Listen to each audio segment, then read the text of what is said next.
शुक्लां ब्रह्मविचारसारपरमामाद्यां जगद्व्यापिनीं वीणापुस्तकधारिणीमपयदां जाड्यान्धकारापहां हस्ते स्फाटिकमालिकां विदधतीं पद्मासने संस्थितां वन्दे तां परमेश्वरीं भगवतीं बुद्धिप्रदां शारदां.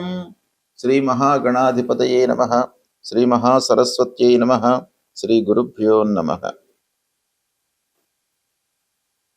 శని గోచారము ఎలా ఉంటుంది అంటే 12 రాసులలో శనేశ్వరుడు సంచరిస్తూ ఉన్నప్పుడు మనకు ఎలాంటి ప్రభావాన్ని ఇస్తాడు అనేటువంటి విషయాన్ని మనం విశ్లేషించినట్టయితే శనికి అత్యంత ప్రాధాన్యత ఉంది గోచారం లోపల. ఎందుకు అనంటే శని అనంటేనే శనైశ్చరుడు అంటే మందగమనుడు, అంటే మెల్లగా సంచరించేటువంటి వాడు. అంటే ఒక రాశిలో 2.5 సంవత్సరాలు సుమారుగా ఉంటాడు. కనుక ఆ శని యొక్క ఎఫెక్ట్ అనేది ఆ రాశిలో జన్మించినటువంటి వారికి చాలా ఉంటుంది. కాబట్టి శని గోచారము అత్యంత ప్రాధాన్యతను సంతరించుకున్నటువంటి సంచారం. కనుక శని యొక్క ప్రభావము, శని అనగానే మనం భయపడవలసినటువంటి అవసరం లేదు. కాదంటే గోచార రీత్యా శనికి 3 స్థానాలు శుభస్థానాలుగా చెప్పబడి ఉన్నాయి. 3, 6, 11 అంటే 3వ స్థానము, 6వ స్థానము, 11వ స్థానంలో సంచరిస్తున్నప్పుడు శుభ ఫలితాన్ని ఇస్తాడు. మిగతా స్థానాలలో సంచరిస్తున్నాడు అంటే మిగతా స్థానాలు అనంటే ద్వాదశ, జన్మ, ద్వితీయ, చతుర్థ, అష్టమ ఈ స్థానాలలో సంచరిస్తున్నప్పుడు ప్రతికూల ఫలితాలను ఇస్తాడు. మిగతా స్థానాలు కొంత మధ్యస్థంగా ఉంటాయి. అయితే ప్రతికూలంగా సంచరిస్తున్నప్పుడు కూడాను అందరికీ ఒకే రకమైనటువంటి ప్రభావాన్ని చూపించడం. ఎందుకు అనంటే వాళ్ళ యొక్క రాస్యాధిపతికి శనికి ఉన్నటువంటి మిత్రత్వము, శత్రుత్వము, సమత్వము ఇలాంటి విషయాలను కూడాను మనం దృష్టిలో పెట్టుకొని చూడవలసి వస్తుంది. జన్మ సమయంలో ఆ శనేశ్వరుడు ఉన్నటువంటి స్థితి, అష్టక వర్గులో ఉన్నటువంటి పాయింట్స్, ఇవన్నీ కూడా ఎన్నో విషయాలు మనం కూలంకషంగా చూసిన తర్వాత ఇదమిద్దంగా శని యొక్క ప్రభావం ఎలా ఉంటుంది అనే విషయాన్ని మనం నిర్ధారణ చేసుకోవాలి. తదనుగుణంగా ఫలితాలను చెప్పుకోవడం అనేటువంటిది మనకు శాస్త్రం చెప్తుంది. కాబట్టి శని అనగానే మీరు భయపడవలసినటువంటి అవసరం లేదు. శని ప్రత్యేకంగా మిమ్మల్ని శిక్షించడు, మీ లోపల ఒక శిక్షణను తీసుకువస్తాడు. అంటే కష్టాలు నష్టాలు చూయించినప్పటికీ మిమ్మల్ని ఒక జీవితంలో మంచి మార్గంలోకి తీసుకురావడానికి చేయవలసినటువంటి పనులన్నీ కూడాను మీతోని చేయిస్తాడు, ఒక అనుభవాన్ని ఇస్తాడు. గనక శనైశ్వరుడి యొక్క గోచారము చాలా ప్రభావాన్ని చూయించేటువంటిది. మిథున రాశి వారికి శని గోచారం ఎలా ఉందో తెలుసుకుందాము. మిథున రాశి వారికి శని 10వ స్థానంలో సంచరిస్తున్నాడు. అంటే మీనరాశిలో శనేశ్వరుడు సంచరిస్తున్నాడు గనక 10వ స్థానం అవుతుంది. 10వ స్థానంలో తామ్రమూర్తిగా సంచరిస్తున్నాడు. 10వ స్థానము మనం చేసేటువంటి పనులు, ప్రొఫెషను, బిజినెస్, కర్మస్థానము, అలాంటి స్థానంలో శనేశ్వరుడు సంచరిస్తున్నాడు. అయితే మిథున రాశికి బుధుడు అధిపతి. బుధుడు, శని సమత్వం కలిగినటువంటి గ్రహాలు. ఇక శనేశ్వరుడికి బుధుడు మిత్రుడవుతాడు. అంటే సమమిత్రత్వము ఉంది వీళ్ళిద్దరి మధ్యన కూడా.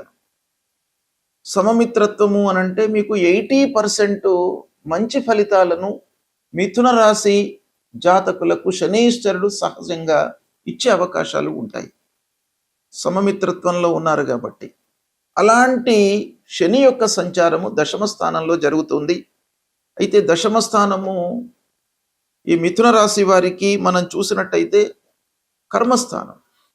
కర్మస్థానంలో శనేశ్వరుడి యొక్క సంచారము, భాగ్యాధిపతి 10వ స్థానంలో సంచరిస్తున్నాడు. కనుక మనం చేసేటువంటి పనుల లోపల బలమైనటువంటి మీరు నిర్ణయాలు తీసుకుంటారు. ఉద్యోగంలో మార్పులు ఈ సమయంలో జరిగేటువంటి అవకాశాలు ఉంటాయి. అంటే ఒక సంస్థ నుంచి ఇంకో సంస్థలోకి వెళ్ళడము, తద్వారా మీరు ఇంకా మంచి శాలరీలోకి వెళ్ళేటువంటి అవకాశాలు బాగా కనబడుతున్నాయి. ఎన్హాన్స్మెంటు, తర్వాత పొజిషన్ లోపల మార్పు కానివ్వండి, మంచి పొజిషన్ మీరు పొందడము, ఇలాంటివన్నీ కూడాను మీకు కలుగుతాయి. తర్వాత మీరు చేసేటువంటి ప్రొఫెషన్ పరంగా మీకు గ్రోత్ కనబడుతుంది. కెరీర్ లోపల చాలా గ్రోత్ ఈ సమయం లోపల కనబడుతుంది. అయితే ఒకటి, బాధ్యతలు పెరిగేటువంటి అవకాశం మటుకు బాగా ఉంది.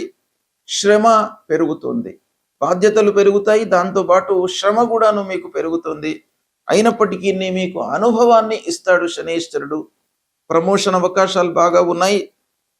మీరు చేస్తున్నటువంటి సంస్థ లోపల హైఅప్స్తో మీకు మంచి సంబంధాలు ఏర్పడతాయి. అధికారులతో ప్రేమతో, ఆప్యాయతతో మీరు ఉంటారు. అన్యోన్యంగా ఉంటూ చాలా పనులు నెరవేర్చుకునేటువంటి అవకాశాలు బాగా కనబడుతున్నాయి. క్రమశిక్షణగా మట్టుకు ఈ సమయం లోపల మీకు చాలా అవసరం. పని బాధ్యతలు, బరువు బాధ్యతలు పెరగడము, వర్క్ లోడ్ పెరగడము, వీటన్నిటి మూలకంగా ఏమవుతుంది, కొన్ని విషయాల్లో మీరు నిర్లక్ష్యాన్ని చేసేటువంటి అవకాశాలు ఉన్నాయి. కాబట్టి క్రమశిక్షణ మట్టుకు ఈ సమయం లోపల మీకు చాలా అవసరము. ఉద్యోగం స్థిరంగా ఉంటుంది. ఉద్యోగంలో ఏమీ ఇబ్బందులు కనబడట్లేదు. పేరు ప్రతిష్టలను పొందుతారు. సమాజంలో గౌరవ మర్యాదలు లభిస్తాయి.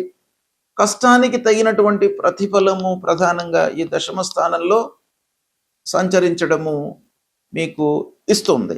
ఇక పని లోపల మీరు చేపట్టినటువంటి పనుల విషయం ఆలోచించినట్టయితే కొంత డిలే గోచరిస్తుంది, అంటే ఆలస్యం అవుతుంది.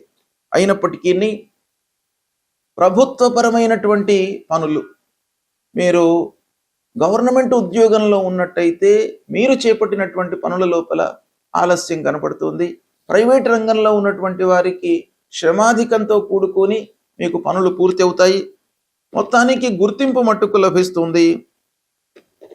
కుటుంబం లోపల బరువు బాధ్యతలు పెరుగుతాయి. దగ్గరి వాళ్ళు, కుటుంబము, భార్య, పిల్లలు, కుటుంబ పెద్దలు, వీరందరికంటే కూడాను మీకు పనియే ప్రధానంగా అనిపిస్తుంది ఈ సమయం లోపల. అయితే మీరు పనికి ప్రాధాన్యత ఇచ్చినప్పటికీ కుటుంబాన్ని నిర్లక్ష్యం చేయకుండా, కుటుంబం పైన కూడాను కొంత మనసు నిలిపి వాళ్ళ కొరకు టైం వెచ్చించడం చాలా అవసరము. శని దశమ స్థానంలో ఉండడం మూలకంగా మీకు ఈ సమయం కొంత పరీక్షా సమయం, అంటే మీ యొక్క స్కిల్కు ఇది పరీక్షా సమయము.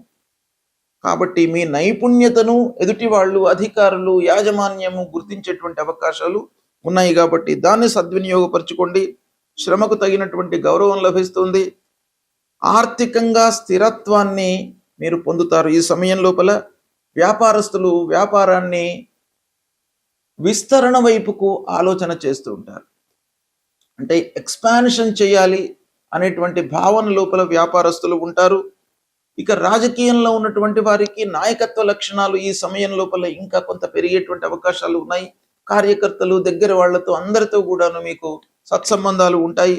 ఓవరాల్గా మీకు స్థిరమైనటువంటి జీవితాన్ని ఈ దశమ స్థానంలో సమమిత్రత్వము కలిగినటువంటి స్థానంలో సంచరిస్తున్నాడు గనక చాలా మీకు కలిసి వస్తుంది.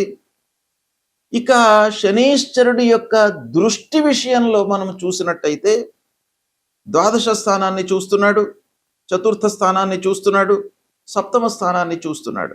కనుక కొంత ఖర్చుల విషయంలో మీరు కొంత జాగ్రత్తలు తీసుకోండి. ఇంటి వాతావరణం పైన మనస్సు నిలపాలి.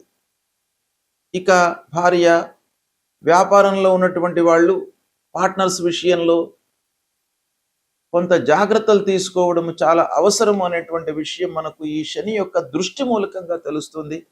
కనుక ఓవరాల్గా మీకు మంచి ఫలితాలే ఉన్నాయి, స్పష్టంగా కనబడుతుంది. మీరు కొంత ఎఫర్ట్స్ పెట్టినట్టయితే చాలా సత్ఫలితాలను పొందేటువంటి అవకాశము ఈ శని యొక్క సంచారం మూలకంగా ఉంది. సద్వినియోగపరచుకోండి. శనీశ్వరుడు అంటే శని ప్రతికూలంగా ఉన్నప్పుడు మనం ఏం చేయాలి అనేటువంటి విషయం కూడాను చాలా ప్రాధాన్యాన్ని సంతరించుకున్నటువంటి విషయం. శని తప్పకుండా ఏదో రకంగా మనను కష్టపెడుతుంటాడు, ఆదాయము విషయంలో ఇబ్బంది పెడతాడు, అనేక రకమైనటువంటి ఫలితాలు మనకు చేతికి అందవలసినటువంటివి ఏదో రకంగా మిస్ అవుతూ ఉంటాయి.